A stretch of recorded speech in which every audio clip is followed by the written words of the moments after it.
Siapa sih yang nggak tahu produk Keio Nano? Produk viral terkini, kacamata terapi yang bikin banyak orang jatuh hati.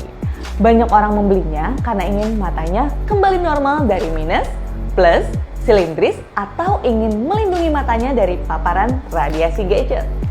Tapi sayangnya, sekarang banyak beredar Keio Nano palsu atau ilegal yang dipasarkan di marketplace oleh orang-orang yang tidak bertanggung jawab. Bayangkan, kita pengen dapat kacamata keren yang bisa sekaligus buat terapi, tapi malah dapat barang yang nyakitin hati. Terus gimana dong biar dapat kacamata yang original dan bergaransi?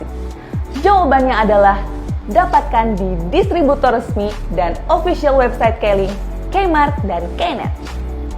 Berapa harganya?